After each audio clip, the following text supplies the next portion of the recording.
Saludos, queridos patitos. Estamos aquí por la financiación autonómica de las comunidades autónomas de régimen común.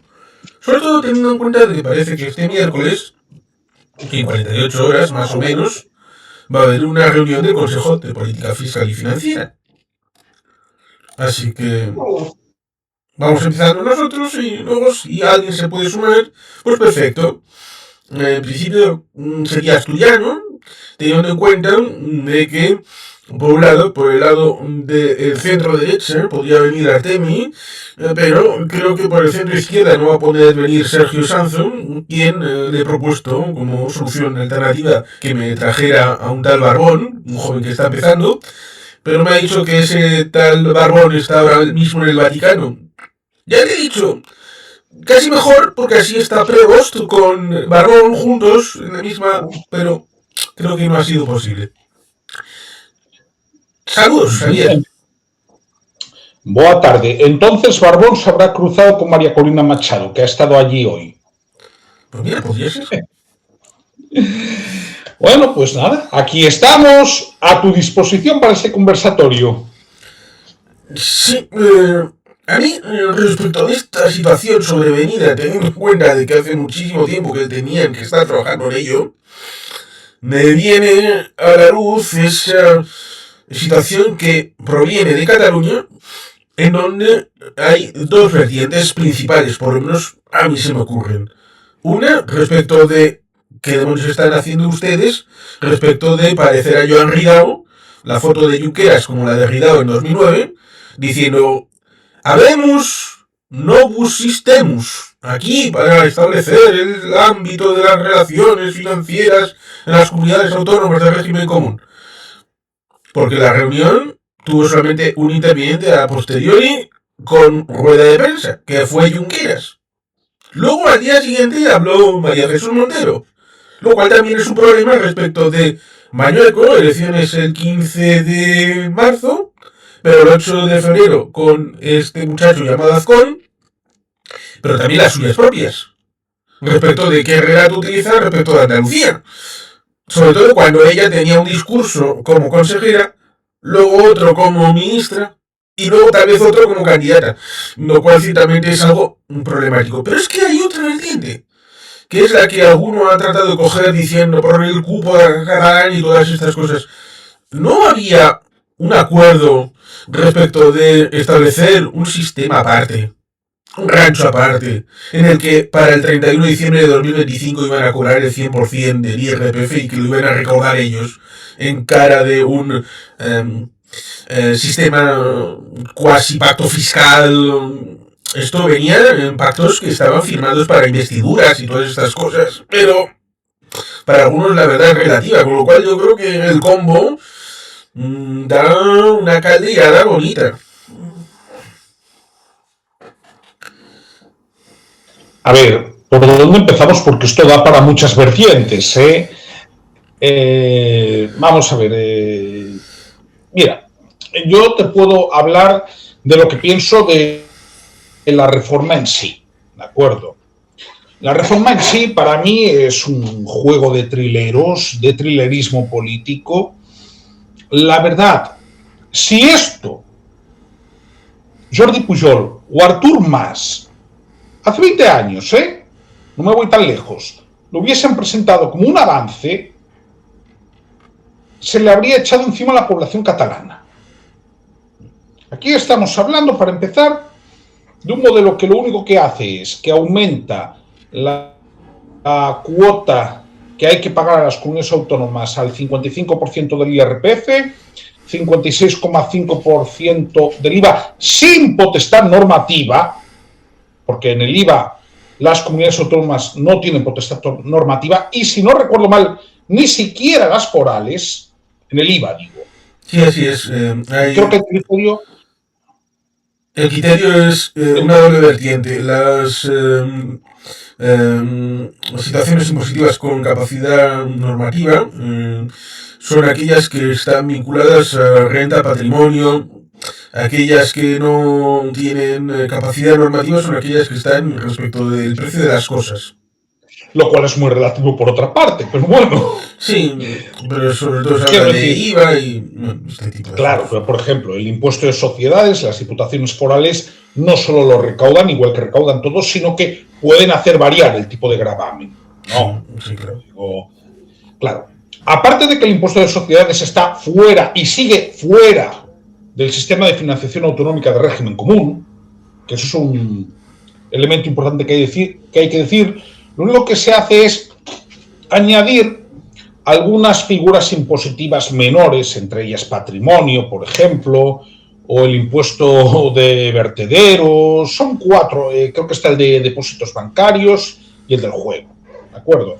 Pero a ver, realmente, ¿qué es lo que ves? Ahí hay un encaje de bolillos, que repito, es que es bastante cutre, porque es un parche, pero es que ni siquiera es un parche pensando en 5 años vista, porque cuando José Luis Rodríguez Zapatero pacta la última reforma del sistema de financiación autonómica en 2009, bien, era una reforma donde había un aumento, de acuerdo, de la parte del IRPF y del IVA para las comunidades autónomas y de los impuestos especiales, ojo, la cuota de los impuestos especiales no se toca, en principio, en esta reforma, esto es curioso, pero había un horizonte temporal, que eran 5 años.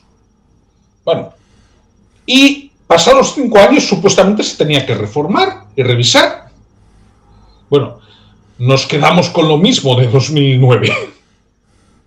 Sí, que eso es lo pintoresco, porque en teoría estas cosas se tienen que renovar cada 5 años y me refiero también a la liquidación del cupo con el plan quinquenal que tenemos y también en teoría tiene la lógica de que esto en el régimen común también se busque la actualización cada 5 años, porque evidentemente las cosas evolucionan y puedes tratar de hacer un plan, por ejemplo, en 2004, pero luego te viene la crisis de 2007-2008 y te lo puede tumbar.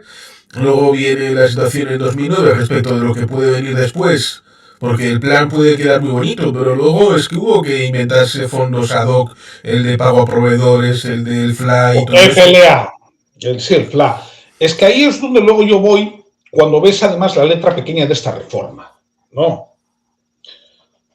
A ver, es una reforma que está pensada, en síntesis, y por favor, que nadie interprete esto como un ataque, porque es que además yo voy a impugnar el sistema de financiación autonómica por la base, ¿de acuerdo? Es decir, no es un problema con ninguna comunidad, pero esta reforma está pensada en esencia para satisfacer las demandas de Cataluña sin que pueda ser considerado como un agravio para los andaluces.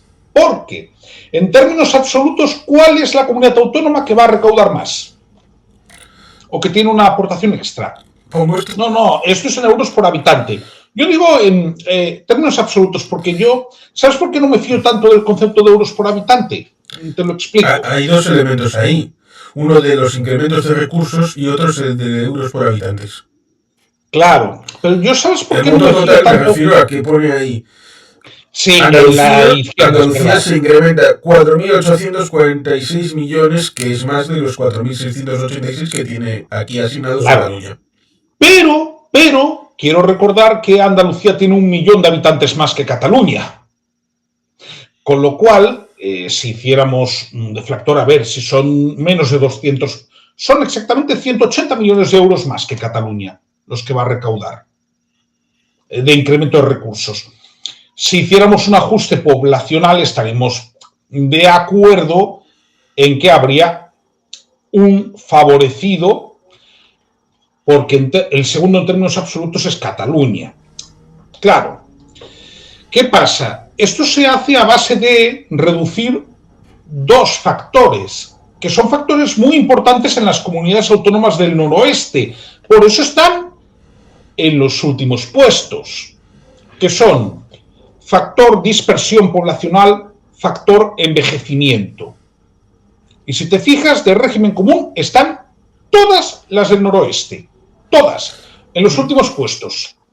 Sí, sí. Asturias, Galicia, Castilla y León, La Rioja, Cantabria y Extremadura. Extremadura también, en términos de financiación, por las circunstancias que tiene, la podríamos incluir en el sector noroeste, porque de hecho, incluso cuando Feijóo, siendo presidente de la Xunta, hizo aquella cumbre en Santiago, ¿te acuerdas? Sí. Bueno, Extremadura también estaba, ¿no? Entonces, es un modelo claramente, y lo digo, yo no estoy criticando a ningún territorio con lo que estoy diciendo, estoy definiendo, es un modelo que está pensado claramente para las comunidades del arco mediterráneo, que están en los primeros puestos, ¿de acuerdo? Murcia, Comunidad Valenciana, puedes poner la extracción de Castilla-La Mancha, pero luego ya te va a Cataluña y Andalucía. ¿Por qué? Son comunidades con una alta densidad poblacional y la alta densidad poblacional facilita prestar determinados servicios. Mira, vamos a ponerlo de esta manera. Tú vives en una ciudad del Gran Bilbao, ¿no? Sí. Vale. Efectivamente. ¿Tú cuántos kilómetros tienes que hacer para ir a tu consultorio de salud más cercano? Centro de atención primaria. Hombre, kilómetros no llega al kilómetro. Es menos. Bien. Yo vivo, por ejemplo, en un pueblo en Foz, ¿no? Donde yo tengo la suerte de que vivo en el casco urbano. Bueno, yo si voy andando, pues calculo que puedo tener quizás ese kilómetro, pero bueno, uno va andando tranquilo, quiero decir, no me genera un problema. Pero hay gente de mi término municipal que tiene que recorrer quizás 12 o 15 kilómetros. ¿Entiendes? Y esto en el noroeste es muy común. Por eso, el factor dispersión, que en esta reforma se reduce, perjudica más a unas comunidades que a otras. ¿Por qué Galicia al final, te pongo el caso que yo conozco mejor, no sale perjudicada en términos absolutos ni en términos relativos, cosa que por cierto sí le pasa a Cantabria y a Extremadura, que van a tener que recibir unas aportaciones adicionales por el mecanismo de statu quo? Primera, porque hay una concentración cada vez mayor de población en el eje atlántico. ¿De acuerdo? Básicamente es por eso. En el caso de Galicia, pues puedo calcular, tendría que mirarlo porcentualmente, pero la ganancia que podemos tener en recursos, pues a ver, podemos hablar si descontáramos el incremento de la inflación, porque esto al final son también proyecciones, importante. Pero a ver, podemos hablar de que el margen neto más, pues o sea, que hablamos de un 3%. Es decir, que no está mal, pero no está mal en el sentido de que no sales peor de lo que entraste. Pero a ver, no hablamos de una cuestión que cambie lo esencial. Es más. En el caso de Galicia, por ejemplo, tiene más incidencia la llamada quita, y pongo entre aspas, porque al final no es tanto una quita como una mutualización, ¿no?, de la deuda de las comunidades autónomas que se acogieron al FLA, ¿no? Que en ese caso sí que Galicia, por ejemplo, tiene una cantidad mayor que va a poder condonar, ¿no? Realmente, pero a ver, el problema es que este sistema no ahonda en el problema fundamental, y España es un Estado, excepto en las comunidades de régimen foral, ¿no?, que son Euskadi y Navarra, de federalismo de gasto, pero no federalista de ingreso. Y esto va a seguir con esta reforma. Luego, tú hablabas del Consejo de Política Fiscal y Financiera del miércoles. Bueno, a ver, tú sabes que esto se va a aprobar. Sí.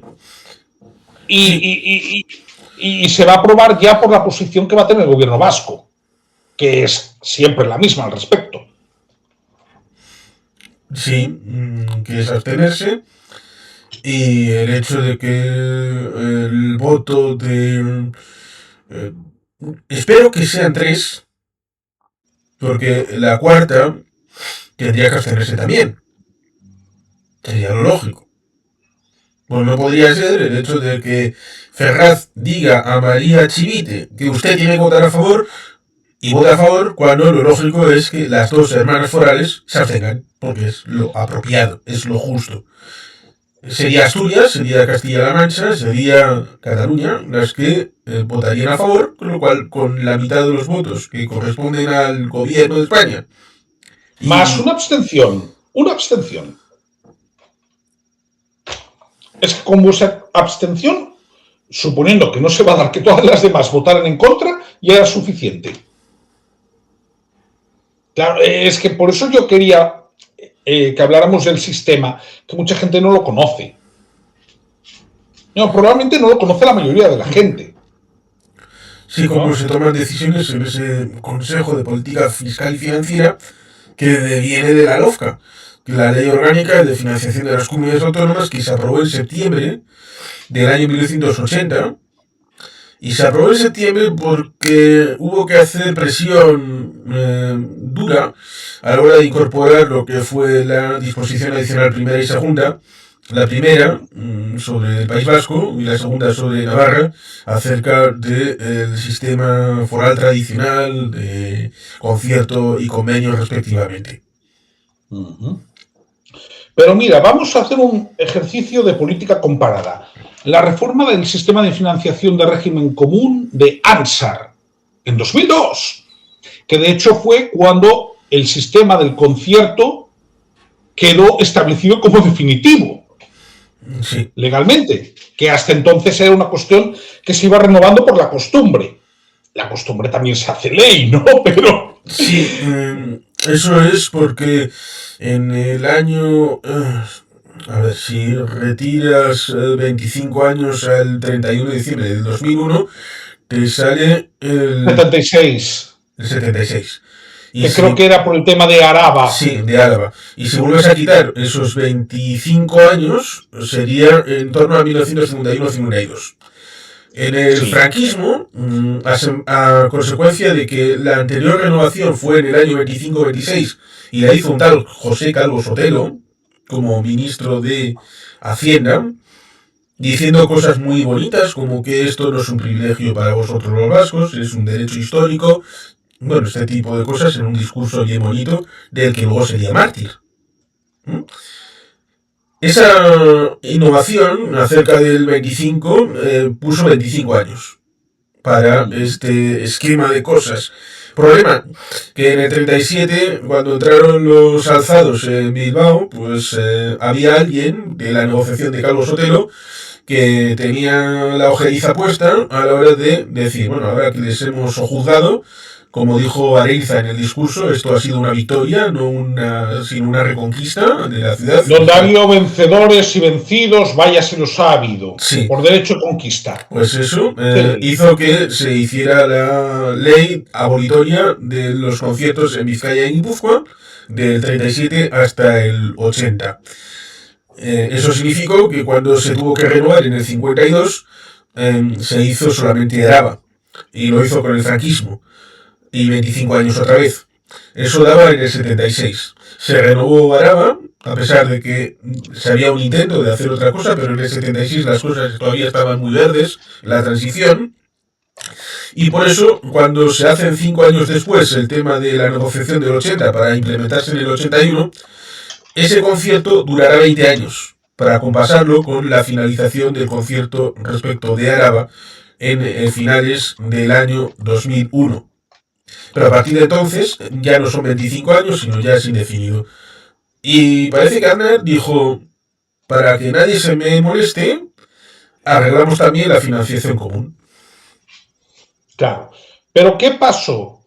Yo lo quiero explicar. Sobre todo por otro pequeño detalle, que es el tema de la interpretación constitucional con el segundo pacto autonómico, que es aquella obligatoriedad 10 años antes respecto de asumir las competencias de sanidad y educación. Cosa que tenía bastante importancia en el tema de ajustar el asunto. Muchísimo.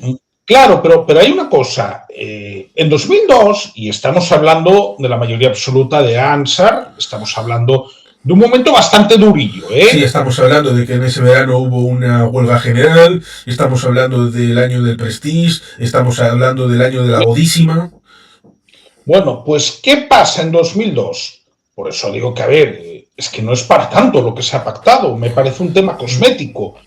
En la reforma de 1997, que era resultado del pacto del Majestic con Jordi Pujol, la historia era una cesión del 30% del IRPF y los impuestos especiales hasta un 25-30%. No había cesión de recaudación del IVA, había transferencias. En el modelo de 2002, la cesión del IRPF sube un poco, al 33%, pero ya se establece una cesión del 35% del IVA. Y los impuestos especiales ya hay un aumento al 40%. Hombre, a mí realmente me parece más ambicioso ese cambio que lo que se vio la semana pasada. Vamos a ver, en términos cuantitativos y cualitativos, a ver, esto es la montaña para un ratón. Es decir, es un sistema que puede servir, mira, te voy a decir para qué sirve, para que Salvador Illa pueda aprobar unos presupuestos, si los aprobase, y para tirar con esto y con las quitas una legislatura, pero es que dentro de 2 o 3 años estamos otra vez igual. Es decir, no se va a la raíz del problema. Y realmente es donde te das cuenta que el actual sistema de financiación autonómica no sirve. Y tenemos que sincerarlo de una vez por todas y decírselo a la gente. No es viable. No es viable. Porque, repito, esto, por eso digo lo de los trileros, es decir, tú has conseguido esto a base de reducir los factores de dispersión y envejecimiento. Y luego aplicas el principio de ordinalidad, que por cierto no consta en la LOFCA. Yo no digo que sea o no sea justo, digo que no consta, que no es un principio que se tenga que aplicar. Es decir, que sería un cambio de la ley. Es que para el nuevo sistema hay que cambiar la ley, la LOFCA. Sí, me refiero a que cambiar el orden de los principios e introducir otros supone eso un cambio evidente, no es como cambiar una coma a un punto. Efectivamente, y la LOFCA, quiero recordar que es una ley orgánica, ergo, una ley orgánica exige el voto de la mayoría absoluta de los diputados. Volvemos a por qué yo esto considero, primero, que es un juego de dónde está la bolita, y segundo, aparte de que es muy poca cosa, creo que es una pérdida de tiempo, porque, vamos a ver, ¿qué ha estado diciendo Junts sistemáticamente los últimos días, las últimas semanas, los últimos meses? Es algo que se pareciera al sistema foral vasco, siempre se olvidan de Navarra, pues que se olvidaran de su apoyo en el Congreso, lo cual, en cierta medida, debido a que han bloqueado un número importante de leyes en el Congreso, habría que hacerles caso. Pero, si se me permite, a Junts / Puigdemont hay que hacerle tanto caso como al hombre naranja. Vale, yo esto te lo compro, pero como tú el concierto vasco te lo conoces, entre otras cosas, porque en tu canal incluso hiciste una biblioteca enciclopédica explicándolo, también hay vídeos en inglés para explicarlo, como algo te lo conoces, supongo que estaremos de acuerdo en que esta reforma, hombre, mucho no se parece, a vuestro sistema. Creo que se parece tanto como la Torre de Hércules al Estadio de Riazor. Porque por muy cerca que estén, se parecen muchísimo, ¿verdad? Sí, los dos lugares son de mi agrado, pero parecen no se parecen. Los dos son construcciones humanas, pero uno bastante más antiguo que el otro, Pero sí, no se parecen en nada ni tienen la misma funcionalidad. ¿No? Claro, entonces, si Junts cumpliese lo que ha dicho, lo cual obviamente es algo que habría que ver, y yo obviamente comparto tu escepticismo, son habas contadas. Que esa es la otra vertiente. La vertiente, es que hay muchas vertientes. Está esa del elemento normativo, y es el hecho de que, por un lado, tiene que ir al Consejo de Política Fiscal y Financiera, pero es necesario la reforma de la LOFCA y por lo tanto tiene que hacer un trámite legislativo. Más allá de ese pequeño detalle de que cuando pasa al Senado, van a decir, no, esto no es urgente. ¿Por qué? Porque lleva desde 2009. Van a decir, esto lleva un montón de tiempo. Por tanto, 2 meses más para chuparse. Claro, pero es que el problema que van a tener, en principio, y ojo, y dejo a un lado a Coalición Canaria y a UPN, ¿de acuerdo? Coalición Canaria igual podría votar que sí. UPN, bueno, según les dé el aire, ¿no? Yo ahí no digo ni que sí ni que no me mojo, pero claro, hagamos matemáticas. 137 más 33, 170. ¿Vale? PP Vox. Luego hay otro factor disruptivo. Ábalos. Que baja a 349. Claro, a mí aún no me consta que haya dejado de ser diputado. ¿Te consta que haya dejado de serlo? Como tampoco me consta que le han dejado votar últimamente. Vale, lo cual baja a 349. Pero además cabe recordar algo que mucha gente no conocerá. En España, tener 175 diputados, 175 votos, no se considera mayoría absoluta. En un escenario de 350 diputados, un empate, según el reglamento del Congreso, tras 2 empates, la proposición decae. En el caso de ser necesaria una mayoría absoluta. ¿Qué es lo que exige la LOFCA? Me refiero a que, respecto de otras votaciones, esto ya fue objeto de revisión, porque te acordarás que en las elecciones del 89 el Partido Socialista obtuvo exactamente 175, a pesar de que luego hubo revisiones respecto de esta situación, en la moción de confianza, pero, y hay un pero que resulta interesante respecto de lo que podemos ver ahora, ¿no? Es que entonces Herri Batasuna no iba. Con lo cual se hizo la ficción de que como estos no van y por tanto la mayoría absoluta efectiva estaría menor a 350 sobre el total, por tanto se especuló con que, bueno, entonces la mayoría absoluta efectiva está en 174, porque los de Batasuna son 2, no vienen, con lo cual les quitamos y entonces dividimos. Y como Felipe tenía justo 175, pues... Lo que había pasado en realidad es que al principio del escrutinio había un diputado por Melilla que había ganado el PSOE.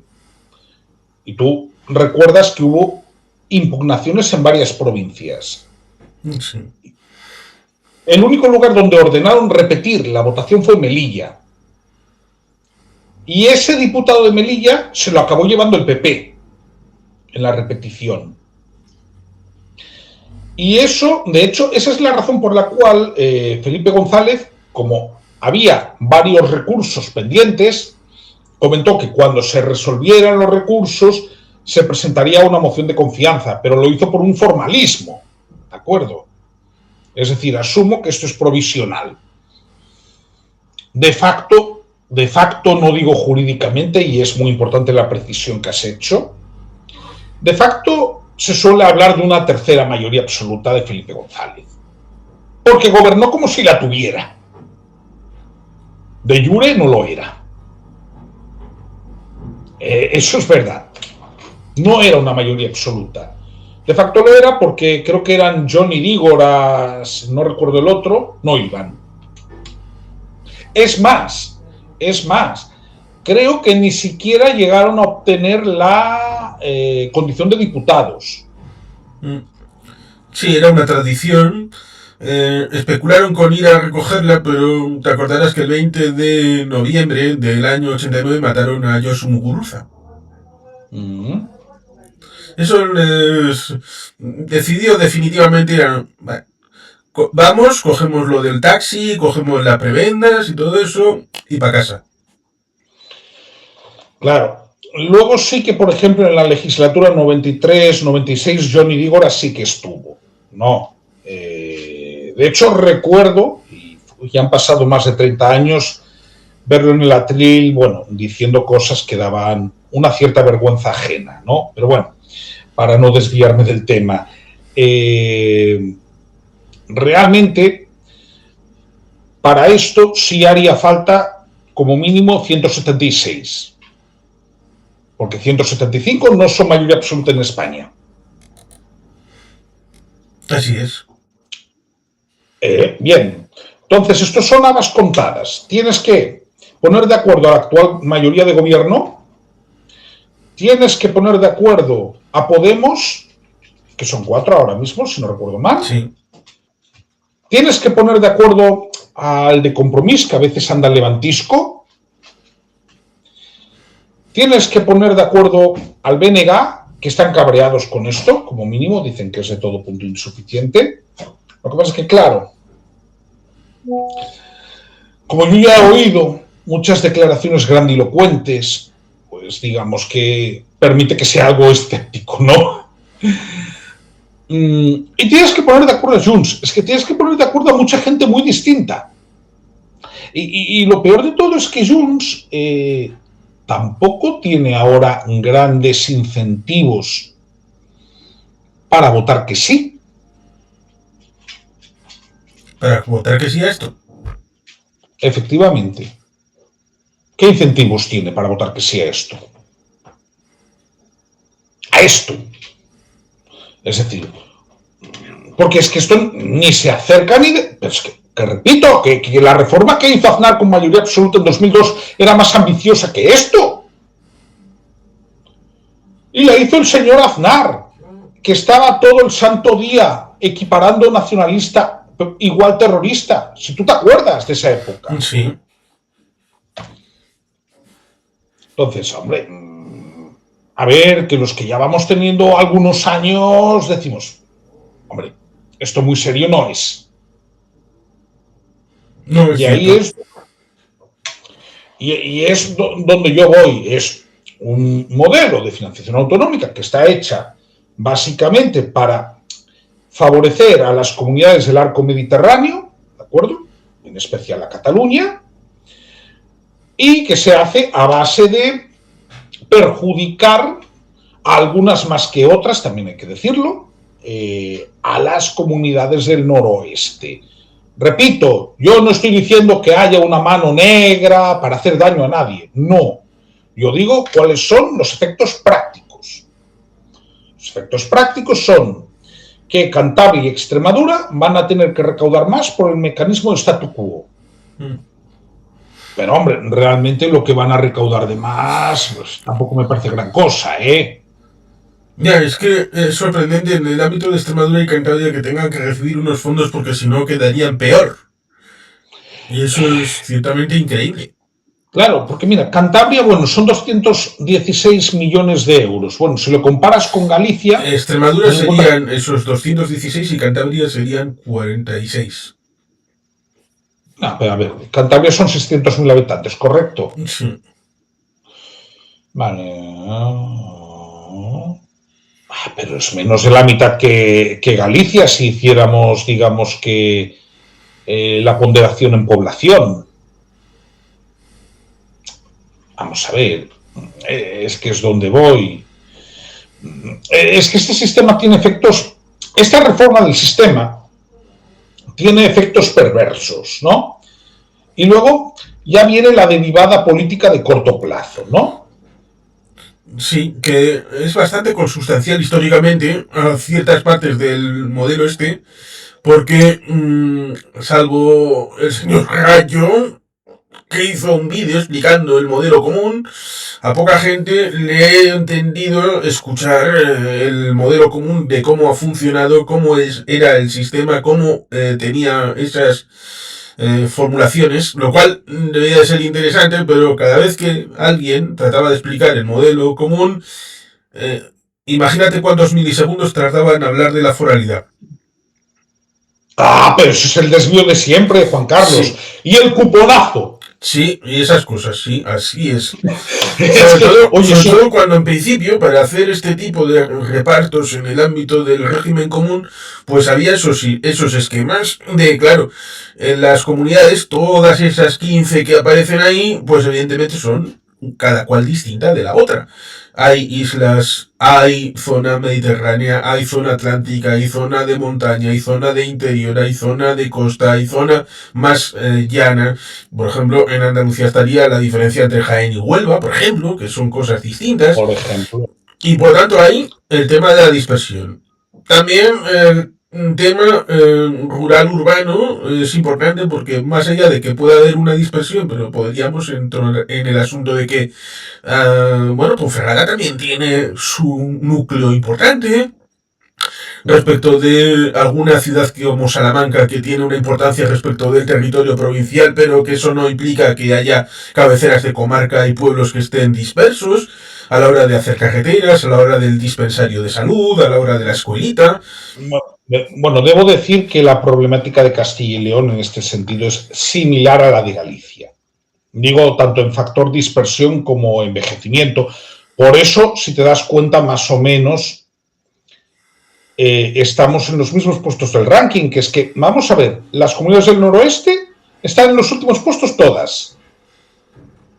Sí, y ese sistema que es el que hasta ahora ha estado vigente respecto de hacer la recaudación que hace la agencia estatal, La empezó EAT, la agencia tributaria. la agencia tributaria, en donde primero van algunos recursos a las comunidades autónomas y luego se coge el 75% de la recaudación, pero no la real, sino la hipotética, en un mundo ideal, la recaudación que tendrían que tener según el punto de vista del Departamento de Hacienda del Gobierno de España, les retiran esos recursos para luego volver a distribuirlos en las comunidades autónomas según ciertos criterios. Y aún así, tuvieron que hacer fondos ad hoc oficiales a la hora de despoblamiento, de dispersión. Y Claro. además, y además luego, en 2014 está el fondo de pago a proveedores, el fondo del FLAN Correcto. y este tipo de cosas. Con lo cual es Bueno, lógico que una presidenta de comunidad acabara diciendo que esto es satánico. claro, vamos a ver, lo único bueno que veo del cambio actual es que los pagos se podrían hacer en tiempo real, ¿no? Y eso, digamos, que podría evitar algunos problemas, como por ejemplo que a veces el Estado sea un moroso que no te hace a tu comunidad autónoma pagos a cuenta del IVA por 200 millones de euros. Que esto yo lo he visto en Galicia, Mm. ¿no? Eso sí podría ser bueno, pero en cualquier caso sigue siendo un parche. Sigue siendo un parche. Mira, ahí hay una derivada política de corto plazo que creo que también explica mucho este pacto. Pacto que probablemente yo dudo mucho que se acabe implementando. Ya digo, salvo que Junts haga alguna contorsión. Pero es que, a ver, tendría que votar a favor Junts, pero es que tendrían que votar a favor muchos otros, ¿no? Aparte de que si yo... Esto también... Si tú y yo somos Silvia Oriols y vemos lo que hace Junts y decide votar que sí, me Ya faltarían... tienes el discurso. Me faltarían... Multiflex. Eso es, me faltarían segundos para salir con un tweet o con lo que sea, o un reel, a decir, Booty Flares. Aquí Booty Es Flares que, y Junts. claro, por eso yo digo que Junts no tiene ningún incentivo para apoyar esto.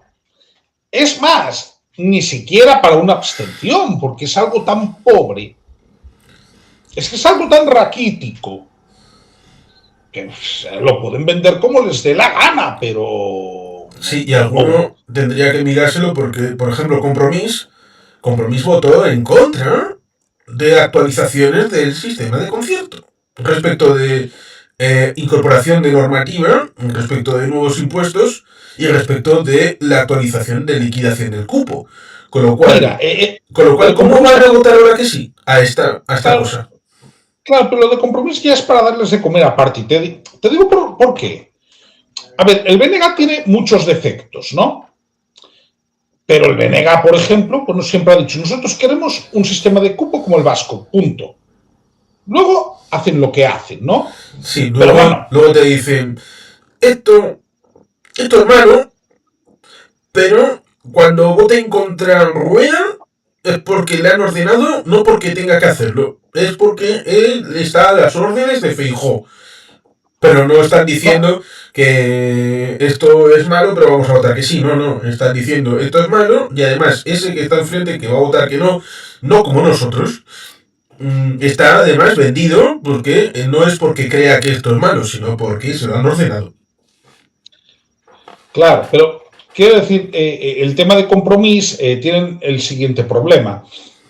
Objetivamente es verdad que el sistema de financiación autonómica les ha perjudicado mucho a la comunidad valenciana, pero es que al final el tema vasco juega en otra liga, en otra división, es otra historia, es decir, y ya, y esto lo he dicho muchas veces, pues por el peso que tiene Euskadi en PIB y en, qué decir, y en recaudación fiscal, tampoco es serio. No, es decir, es otra historia. No.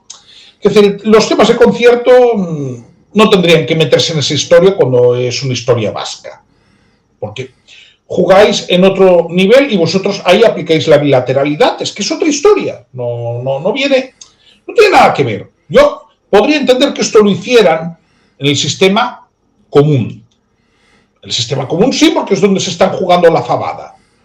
Ahora, en el sistema de concierto, yo o votaría a favor o simplemente no votaría. Pero Sí. andar. Que eso resulta curioso porque en el propio Estatuto de La Rioja tienen un artículo hablando de una compensación que le tiene que hacer el Estado por el efecto frontera. Y ahí vamos a dos cosas. Primero, lo que va a pasar en las próximas elecciones autonómicas y dos, en la propuesta que yo hago. ¿De acuerdo?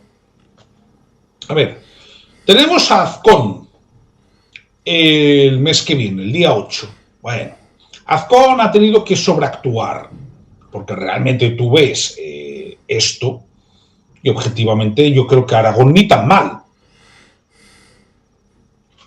A ver, que Aragón no llega a 1,5 millones de habitantes, ¿eh? Y en términos absolutos va a recaudar más que Galicia.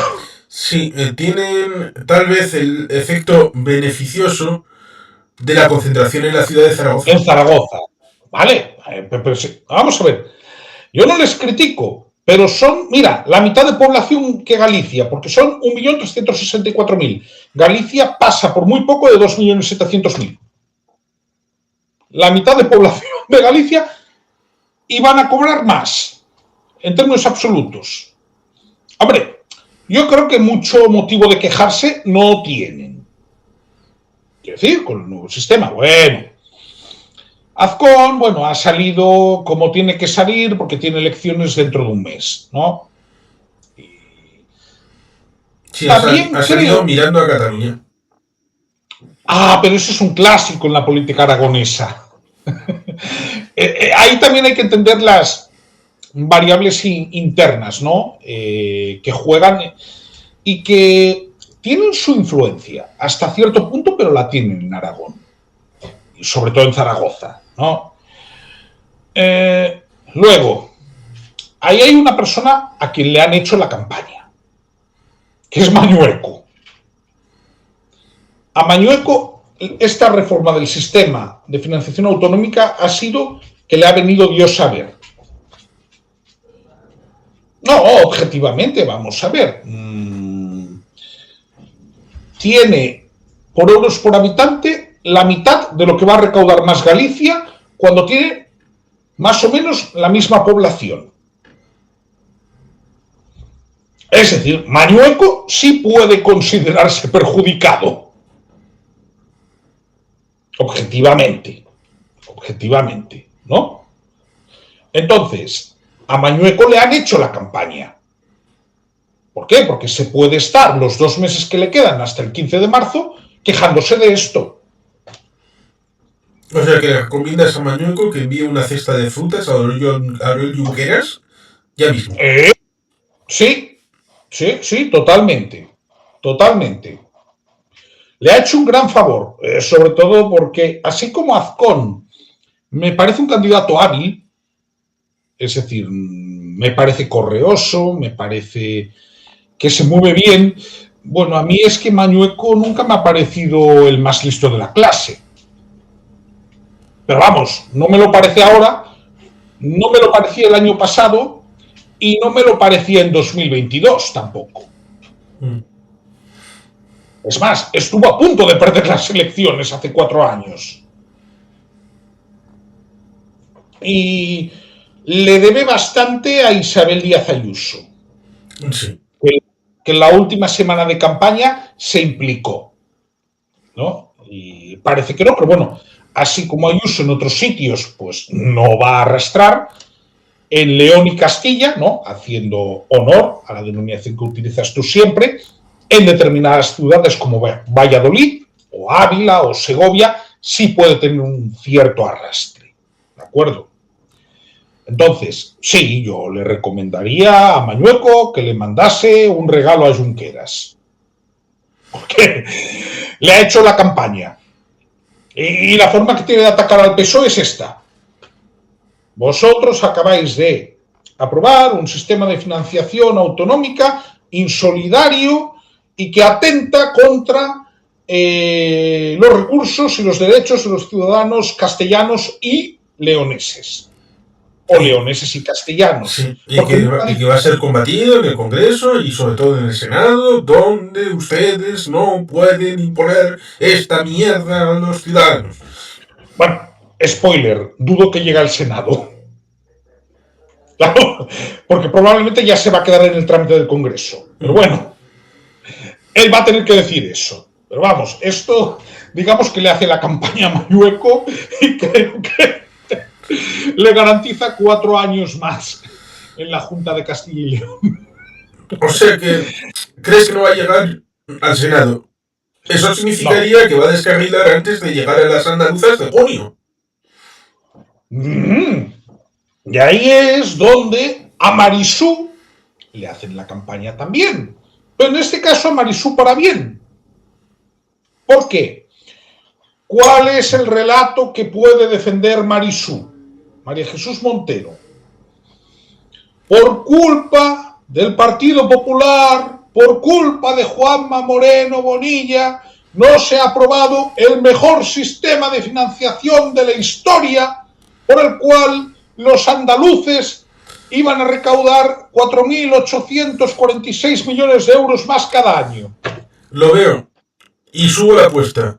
Por culpa de Juanma Moreno, el Partido Popular colusionado con el señor Puigdemont, juntos los dos, es decir, el separatismo catalán y este andaluz señorito que hace sus cosas porque se lo ha ordenado Feijóo desde Génova 13, no porque tenga una idea de lo que es Andalucía, ambos han conspirado en contra de Andalucía, y por lo tanto lo justo es que haya un gobierno de mayoría absoluta del Partido Socialista de vuelta en el Palacio de San Telmo.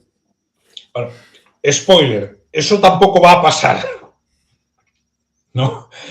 Entre otras cosas porque al andaluz medio explicarle estas cosas igual, ojo, que al catalán medio, que al madrileño medio o que al gallego medio, es complicado. No, pero no por nada, sino por lo complejo que es el sistema de financiación autonómica de régimen común. Sí, ya lo digo, porque cuando pongo enfrente del espejo a quien quiera escucharme respecto de decirle en 4 DIN A4, 4 folios, o si alguien quiere hacerlo en Word, pues sería parecido, o en 10-15 minutos de un vídeo. Explícame el régimen común sin mencionar en ningún momento a las forales, solamente explicando el régimen común y sin ningún tipo de desvío. No lo hace nadie, salvo Juan Ramón Rayo, el único que lo hace. Bien, y para hacérselo más fácil, dile, y no te tienes que meter en disquisiciones el caso de Canarias. Para que sea más mascadito, porque Canarias sí pertenece al régimen común, pero tiene unas especificidades que además están desarrolladas por ley. ¿No? Pero sí, bueno, sobre todo porque también es un tema guadiana, Porque si uno mira la hemeroteca, hay momentos en los que han negociado y acordado, que es lo divertido, sacarlo de la negociación del régimen común. Y luego te los encuentras en... Es como ese meme de Barney Gamble siendo sacado por Moe de la taberna y luego Moe dice, bueno, ya está, mira para adentro y Barney está dentro. Sí. Que a ver, caso de Canarias, como sabemos que es complejo, bueno, digamos que oficialmente es régimen común. Luego, evidentemente, no existe el IVA, existe el ISIC, ¿no? Que es un porcentaje bastante menor, que recauda directamente el gobierno de Canarias, ¿no? Pero bueno, son estos detallitos, ¿no? Que bueno, pero para ponérselo más fácil a la gente. Sí, sí, es más fácil. Puedes decir que Canarias está en el régimen común, ¿vale? Y tampoco te voy a decir que me hables de Ceuta y Melilla.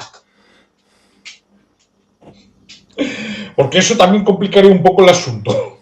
Sí. ¿No? Claro, esto lo que sí que va a condicionar son las elecciones autonómicas. Como mínimo 3, ¿crees que Buruaga se va a animar? Oye, yo le veo ahí un buen relato, ¿eh? Sí, sería una oportunidad, ciertamente. Quiero decir, ahí tendría posibilidades porque le han embarrancado los presupuestos, no los aprueba, ¿verdad? Así es. Hay una oportunidad, por ejemplo, de hacerlas en abril. Pero yo ahí lo veo. Yo ahí lo veo porque puede ponerse la bandera de Cantabria y decir, nosotros estamos siendo discriminados por un sistema insolidario. Vamos a tener... Hasta el punto de que nos tienen que dar un cheque para no perder dinero. Claro, vamos a tener, Juan Carlos, tardes de gloria. Vamos a escuchar demagogia a raudales los próximos meses.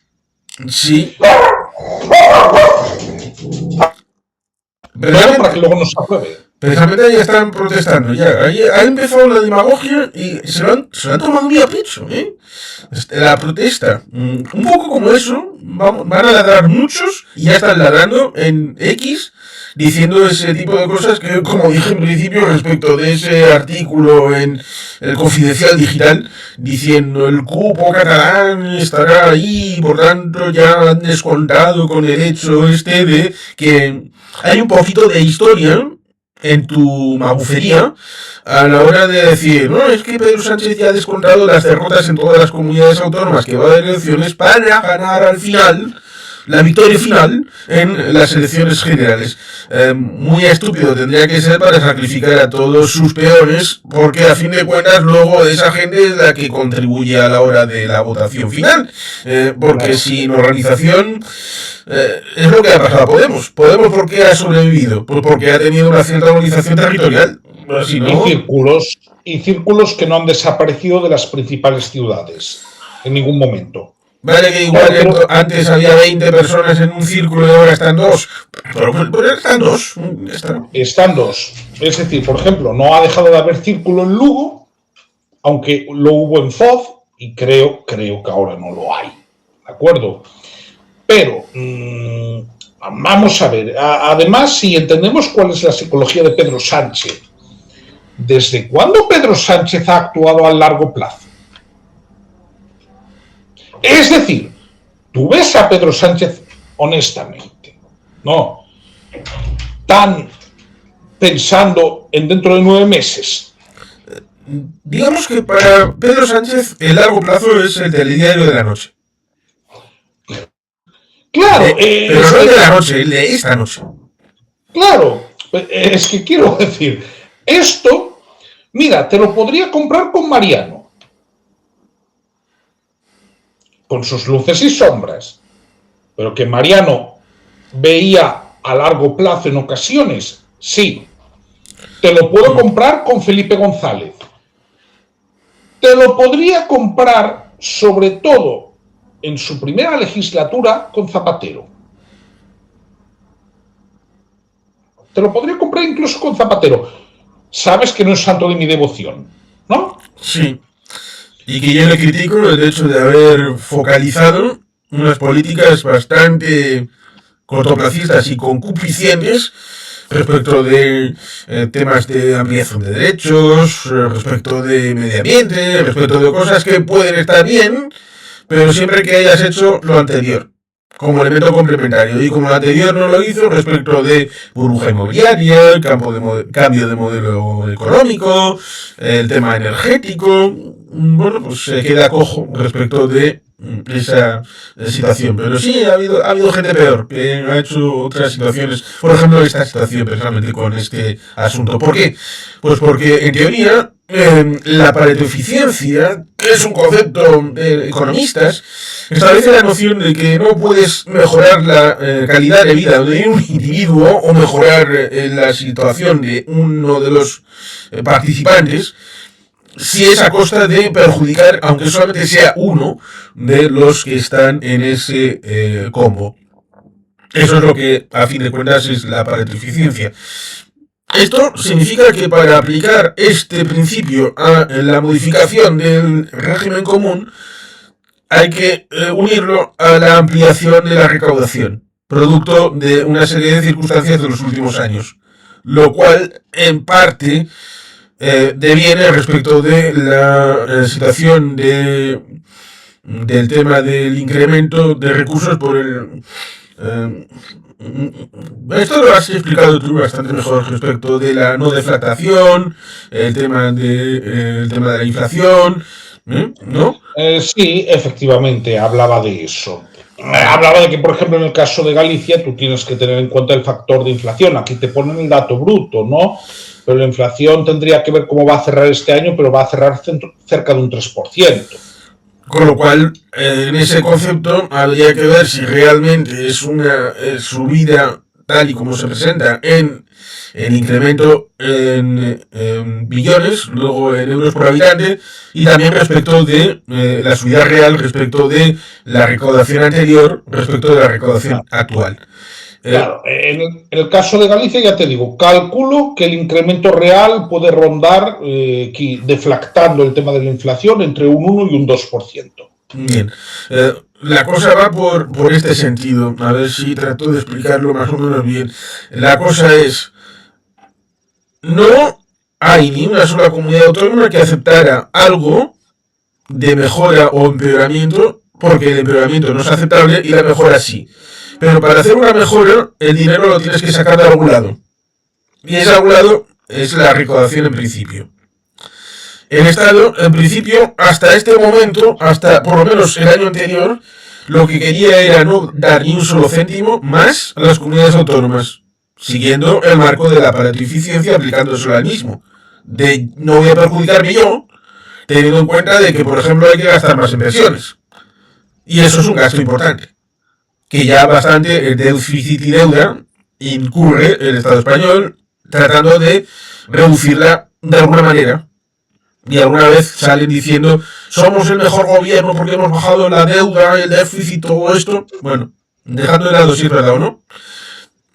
¿Hasta qué punto esta situación respecto de este nuevo sistema puede significar que esos 21.000 millones que supuestamente salen, me imagino que al año, ¿no? 21.000 millones al año más para las comunidades autónomas en su conjunto, no ponen en contra las cuerdas a un hipotético siguiente gobierno, y fíjate, sea del siglo que sea, aunque sea del PSOE, pero más si eres un gobierno liderado por alguien del PP, le puede estar atando de manos a la hora del nivel de posibilidad de margen de maniobra, a la hora de lo que el Estado pueda hacer con los recursos en política pública. Pero es que, mira, te voy a comentar más. Acabo de hacer el cálculo, ¿no? Aparte, sí, estás hipotecando a futuros gobiernos. Había comentado a ojo de buen cubero, pero lo he querido hacer concreto, ¿no?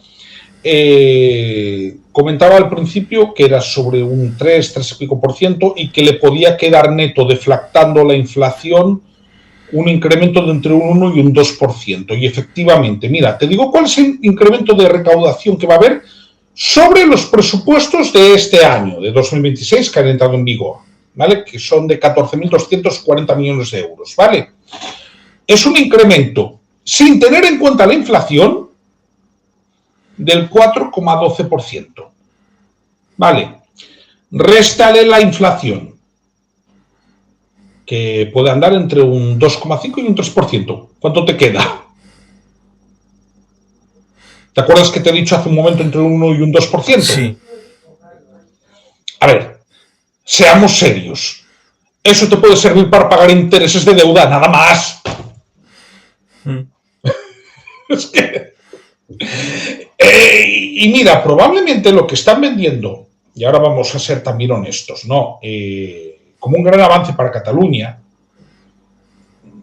les puede servir para pagar deuda. Porque, ¿entiendes? Es que al final, tenemos que ir en eso, que... Y lo haces a costa de hipotecar a gente en el futuro. Y ahí, dime, Juan Carlos.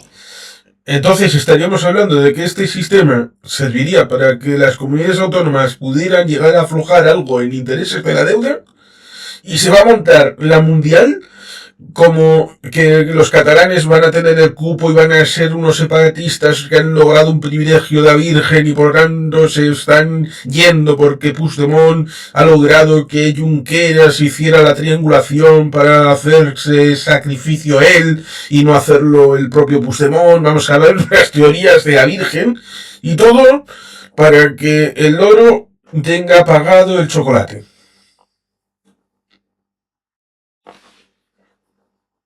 Claro, y ahora yo creo que tendríamos que entrar a la base, y es alternativas, ¿no? Porque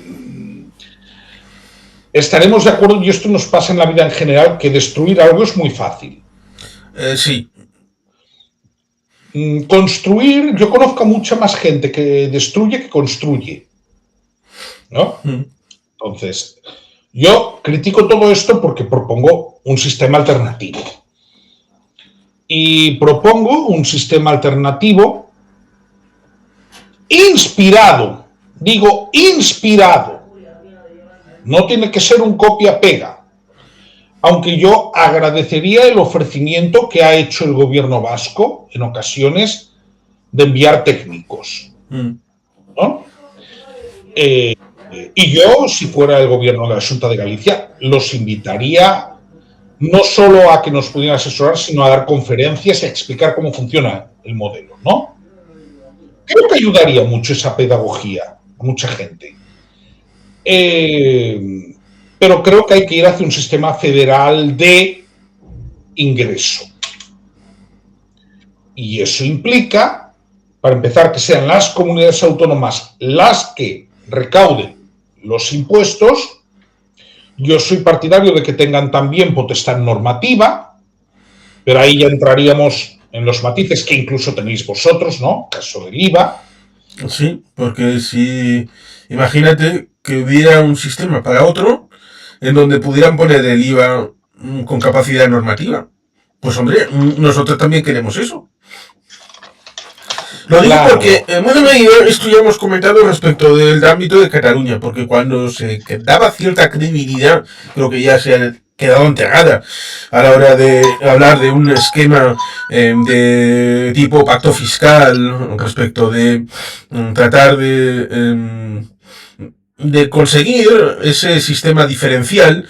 Evidentemente había dos vías fundamentales. Una, tratar de hacerlo chapuceramente, en alguna manera que fuera más o menos transitoria, pero que fuera aceptada y que por lo menos habría una forma de feito cumplir, de hacerlo y que, bueno, pues la costumbre, ya la gente se acostumbrara a la hora de hacer una serie de cosas y que la gente ya luego, tanto opositores como favorables, ya lo vieran.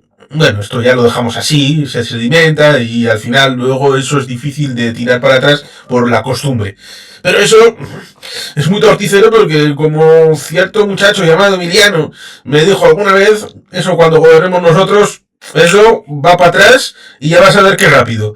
Entonces la lógica indicaba la otra situación, que es cambiarlo legalmente, que es lo que tenemos nosotros. Que tenemos una disposición adicional, tenemos una disposición derogatoria, tenemos... esto lo digo porque, por ejemplo, con el tema de la disposición derogatoria, hice un directo hablando de esa propuesta en el Parlamento de Cataluña para tratar de establecer una disposición en el ámbito de la derogación de las leyes del 1714, vamos, este tipo de asuntos, pero que deberían haberlo hecho en el periodo de la Constitución.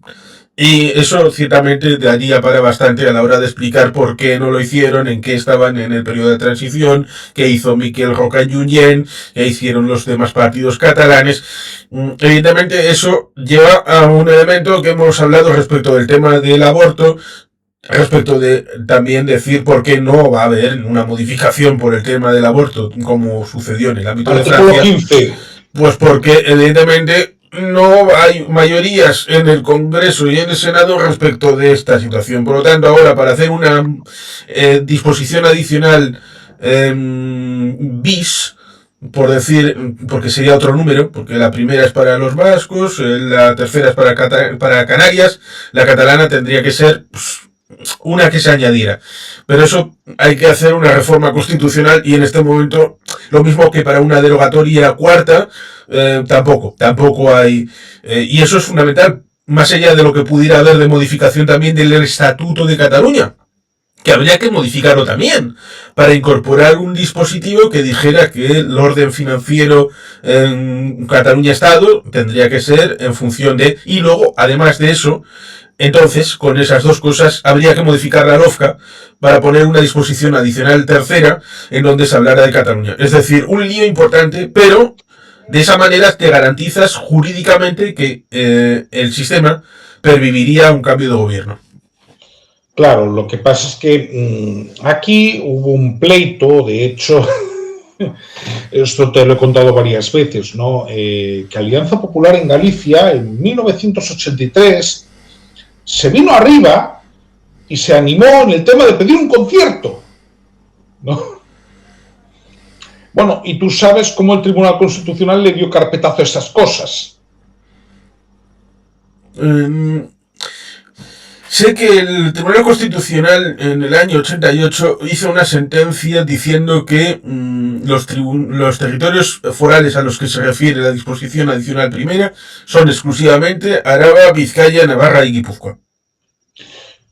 Claro, yo ahí haría, si se fuera posible, yo haría una reinterpretación, pero ¿qué es lo que sucede? Que entonces no sería un sistema generalizable, no. A ver, yo directamente, ¿en qué pienso yo? En un sistema generalizable en el que haya competencia fiscal. Es decir, que los riojanos, por ejemplo, no tengan que andar poniendo esas cosas en su estatuto de autonomía. ¿Queréis empresas en Logroño? Bueno, bajad el impuesto de sociedades. Ahora, responsabilizaos también de vuestros servicios públicos. Lo digo porque tú como vasco sabes que eso también conlleva responsabilidad. Sí, porque ver cómo en tiempos de Nacho Diego, se bajaban los precios del suelo industrial en Cantabria sabiendo que si había algún problema, luego lo cubría el Estado, pues eso es competencia desleal. Claro, no, pero por eso yo estoy hablando de un sistema en el cual tú puedes poner los impuestos que te dé la gana, sí, pero luego te responsabilizas tú. Y eso me valdría para Logroño, me valdría para Miranda de Ebro o me valdría para Castro Urdiales. ¿Usted quiere competir? Bueno, sepa que luego usted se va a tener que hacer cargo de los centros de salud. Sepa usted que después se tiene que hacer cargo del grueso de los gastos. Sepa usted que lo único que va a haber, en el mejor de los casos, es un pequeño fondo de solidaridad, que se llama Fondo de Compensación Interterritorial, que está en los presupuestos, y eso lo decide el Estado. Sí, que es una de las pocas competencias exclusivas que tiene el Senado, por cierto. Tiene muy pocas, de hecho, que yo recuerde, solo tiene 4. Y que la suma da 100%. Me refiero a que si el índice de imputación es el 6,24 para el ámbito de la Comunidad Autónoma Vasca, más luego el 1,5 más o menos del ámbito de Navarra, luego puedes hacer el índice de imputación del resto de comunidades y la suma dará 100, es decir, el fondo de compensación, 100.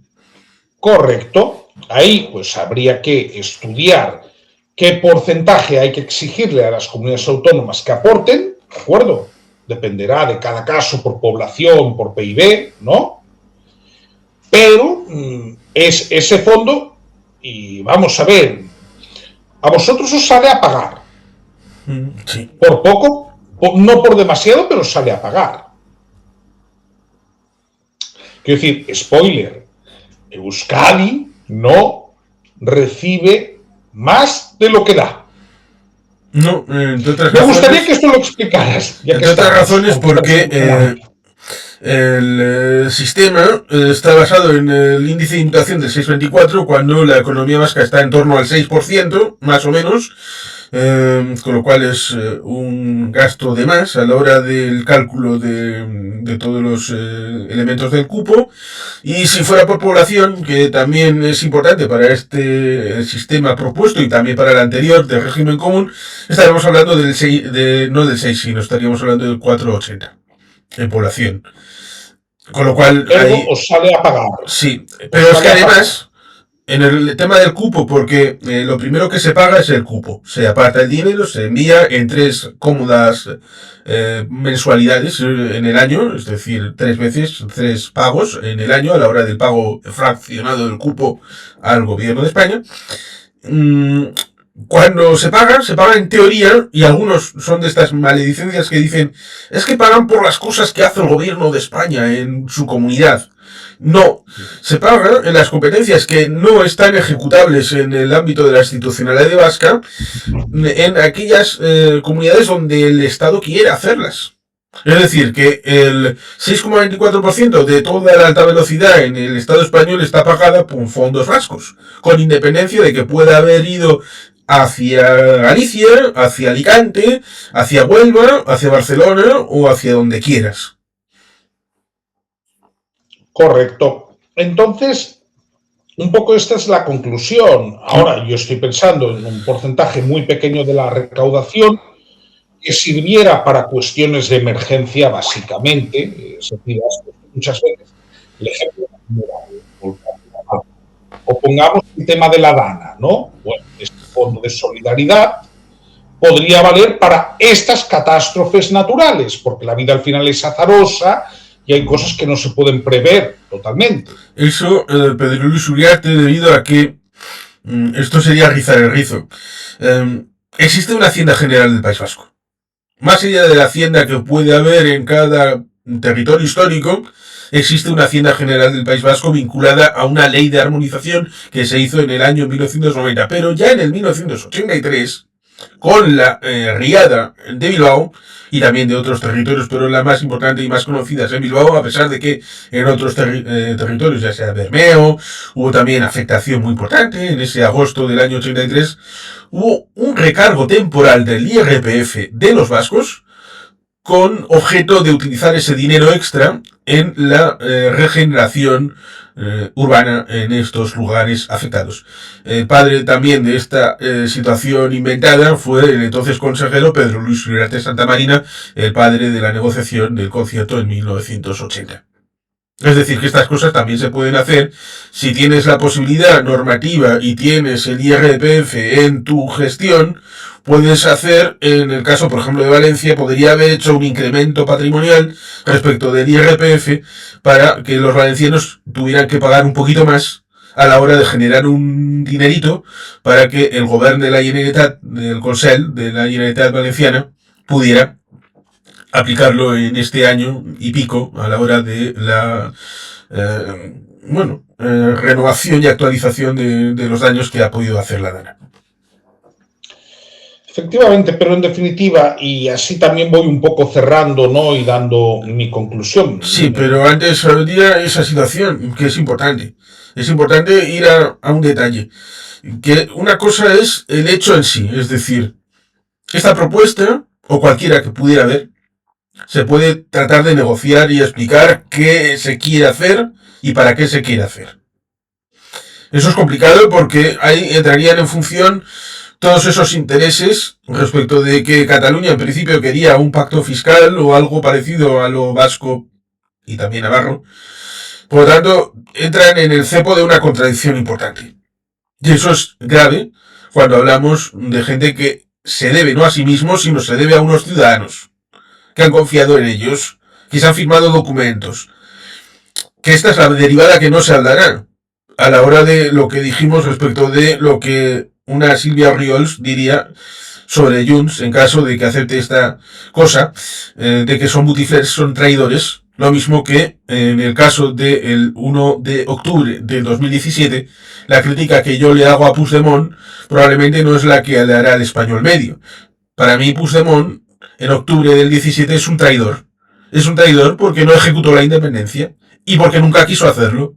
Con lo cual esta perspectiva es distinta de la del español medio, que piensa que hizo la independencia, que estaba haciendo todo lo posible para la independencia, que desestabilizó el país. Vamos, una cosa que ciertamente es poliédrica y por lo tanto la vertiente que le dirán a los españoles normalmente será la de esto es un robo, porque los catalanes, porque están jodiendo la vida, y Mañueco seguro que va a cogerlo y va a hacer su campaña.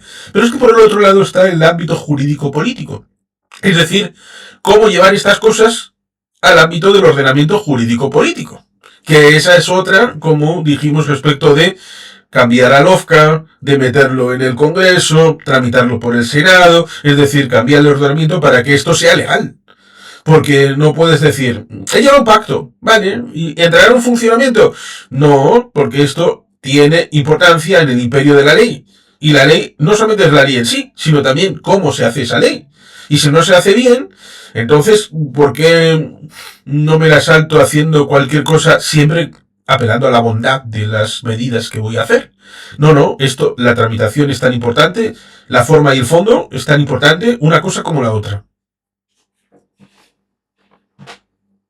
No, totalmente. Y por eso hay que plantear y darle una vuelta al sistema, y sobre todo que esto no parezca al final un tema de mercachifles, porque realmente incluso yo tengo la sensación de que esto desprestigia la política. Desprestigia la política porque la idea que se transmite, y creo que es un error, es que este es un acuerdo para favorecer exclusivamente a un territorio. Digo la idea que se transmite. No estoy diciendo que sea así. Insisto, todas las comunidades del arco mediterráneo, podemos exceptuar el tema de Baleares, que está más o menos en el mismo puesto de Madrid, son contribuyentes netas ambas, están beneficiadas, ¿no? Pero la idea que se ha transmitido es, esto es un apaño para favorecer a Cataluña. Esa es la idea. Y a ver, realmente esto es pan para hoy y hambre para mañana. Hay que abrir un debate honesto sobre la reforma integral y no solo cosmética, sino de raíz del sistema de financiación autonómica. Hay que abrir en canal la LOFCA, y cuando digo abrir en canal es hacer un debate de cambiarla de arriba a abajo si hace falta, incluso cambiar los principios de la LOFCA si hace falta, a ver, sin tocar obviamente lo que ya está reconocido constitucionalmente en vuestro caso, ¿no? Pero creo que se está entendiendo mi concepto. Sí, acerca de las 15 comunidades del régimen común. Correcto. Entre otras cosas porque los derechos históricos forales ya están reconocidos incluso en la Constitución española. Es decir, sí, digamos que tienen un rango superior al de una ley orgánica. Sí, esto es ciertamente importante porque si no abordas los problemas de raíz, si no entiendes que esto es ciertamente temporal, pero temporal no de 5 años, sino de bastante menos, y además que no sé hasta qué punto ese interés de favorecer a, entre comillas, Cataluña, cuando quedaron ciertamente Junts y Esquerra el tercer y cuarto partido en las elecciones, tercer y cuarto, lo cual ciertamente hace que el hecho de que en el Parlamento sean minoría por primera vez desde 1980 se ha corroborado con esa situación de que en las generales Junts y Esquerra quedaron tercer y cuarto partido, con lo cual ellos no tienen ninguna legitimidad para hablar en nombre de Cataluña. toda vez que tienen la lucha interna porque no van a tener el mismo posicionamiento Junts y Esquerra, sobre todo con perspectiva también electoral. Sí, pero hay un motivo. Sí. Hay un motivo que es una cifra mágica, 68. Hmm. Eso es lo que daría en unos presupuestos la suma en Cataluña de PSC, Comuns y Esquerra Republicana. Porque otros apoyos no va a tener ella. Pues efectivamente la causa estructural tiene que estar ahí para tratar de solventar los problemas reales de la gente, porque si tratas de poner parches, y esto lo critiqué respecto de Zapatero, que podría haber hecho un montón de cosas respecto de lo que se venía, si hubiera tenido otra disposición, igual el golpe en 2007-2008 hubiera sido distinto.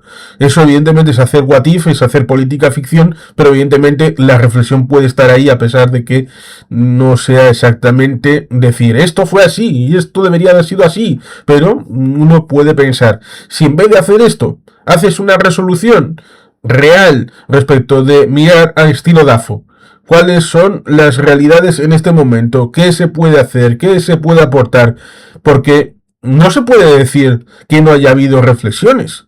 En el YouTube he visto de parlamentos que han hecho comisiones respecto de financiación autonómica. Puedo citar Extremadura, puedo citar Cantabria como dos ejemplos que han hecho reflexiones respecto de comisiones parlamentarias con expertos que han ido, con documentos que se han creado. Por lo tanto, hay un trabajo bastante largo. Recuerdo alguna intervención en alguna charla de Castilla-La Mancha, de Canarias, de Asturias, que hicieron foros, que también llevaron a alguna asociación que estaría ligada en parte a la institucionalidad a la hora de hacer este tipo de trámite respecto de pensar el nuevo modelo, de hacer reflexiones. Incluso el malvado de Fedea, Ángel de la Fuente, también participó en alguna de estas a la hora de pensar. Por supuesto, este se desviaba, lo típico, pero también hacía reflexiones de estas cosas, con lo cual no se puede decir, y ahora lo hacemos así para que parezca que, he hablado con Junqueras, Junqueras se reúne con Pedro Sánchez, sale a la rueda de prensa y ya tenemos acuerdo. Hombre, es que los demás han estado también pensando, también han estado articulando alguna opción, alguna solución, alguna alternativa. Que todo eso parezca que queda volatilizado para hacer un parche que no vale ni para tocar el pompis de la gente, pues hombre, es un insulto. Totalmente. Y por eso preveo que en los próximos meses, bueno, no sé si será en esta casa, en la que estoy muy contento de estar, o en la mía, creo que vamos a seguir hablando de esto. Es altamente probable que de una u otra manera este tema va a seguir estando encima de la mesa, y eso es lo problemático a fin de cuentas, porque los responsables institucionales se les elige y se les paga para resolver problemas, y esto evidentemente no es resolver ningún problema. Esto es perpetuarlo, es cronificarlo. Porque evidentemente resolver problemas tiene bastante que ver con, por un lado, el sistema institucional, como hemos dicho, es el tema de federalismo de gasto, en el que las comunidades pueden gastar lo que quieran, pero no tienen ningún incentivo para gastar más o menos. No, tampoco tienen incentivos respecto de ingresar más o menos, con lo cual está desconectado en el ámbito presupuestario de lo que es el balance ingresos y gastos, completamente separados el uno al otro. Esto le pasaba también a Ormaechea, que fue innovador en su época, innovador para mal, por supuesto, porque decía... ¡Las conciliaciones! Sí, me da igual, a mí me da igual, luego vendrá el ministerio y lo arreglará. Poca gana de trabajar, La única posibilidad que hubo fue esperar a 1995, cuando empezó a haber presupuestos en Cantabria y estabilidad presupuestaria y financiera. Cuando dejó de estar...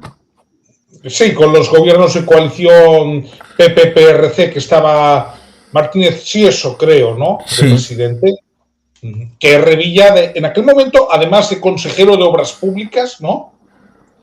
¿Era ya vicepresidente? Sí. Vale, no me he equivocado.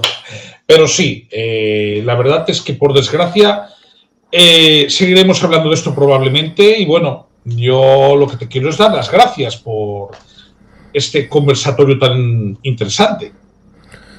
Bien, pues sí. Espero que la gente lo haya entendido más o menos. Seguro que habrá más opción a hablar. Si alguien quiere poner comentarios, eso estará bien. Lo de suscribirse, dar el like, todas estas cosas que ayudan a los canales. Así que, pues volveremos. Perfecto.